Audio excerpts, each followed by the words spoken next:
Čus lidi, vítejte na Ray-Benovi.cz u mýho pořadu a je to. Nevím jak vy, ale mě už docela štve, když dostanu na nějakým randíčku neoriginální dárek, jako je třeba pližáček, anebo třeba papírový přáníčko ze vzkazem miluju tě miláčku. No dá. Já vám dneska poradím, jak vyrobit úplně úžasnou věc, kterou ulovíte na 100% každou holku, každýho kluka a minimálně v téhle hlavě už pomalu začne ale jistě přemýšlet, že před vámi otevře svůj dvoudílný oltář. Jste ready? Chcete vědět víc? Tak sledujte nadále tenhle pořad. No a co tomu potřebujete? Cca 250 korun, za který nakoupíte kupu těle sladkostí, takhle velký papír a taky fixu. A to je všechno. A vyrobíte díky tomu úplně úžasnou věc, na kterou se jdeme podívat právě teď. Ještě než začneme vyrábět náš vzkaz, tak musíte skočit do obchodu, abyste si tam koupili těchto 14 věcí, které jsou mega důležitý k tomu, abychom ten vzkaz a to vyznání lásky natočili. Pak potřebujete 4 čtvrtky. Pokud neseženete čtvrtky, tak třeba stačí i karton od krabic a samozřejmě 2 fixy.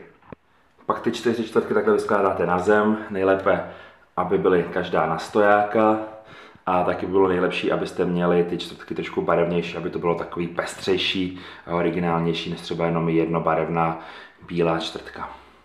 Ještě než to všechno začnete jakoby malovat a psát na ten papír, tak si to takhle zkuste jakoby cvičně rozložit. Je to důležité, abyste věděli, kam to přesně vepsat a jestli vám to vůbec na ty papíry pasuje. Mně teda zatím ano.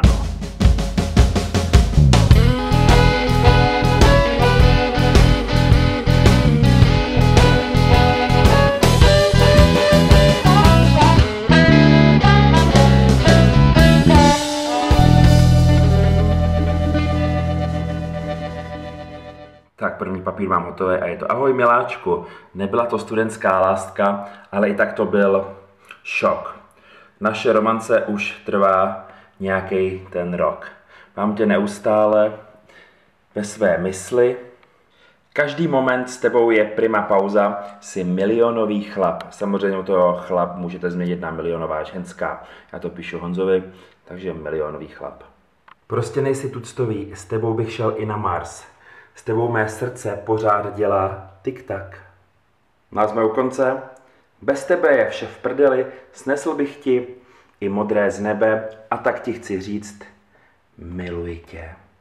Takže pokud takovouhle nějakou originální věc třeba vyrobíte a necháte ji třeba ráno u postele nebo v kuchyni ležet na stole, tak já myslím, že dotyčná nebo dotyčnej budou mít radost a taky na několik dní sušenky a nějaký dobroty úplně zdarma. A to se co? To se vyplatí. Takže a je to! No teďka zjistíme reakci Honzy. Ježišmarja, to je nádherný! Pojď se milovat!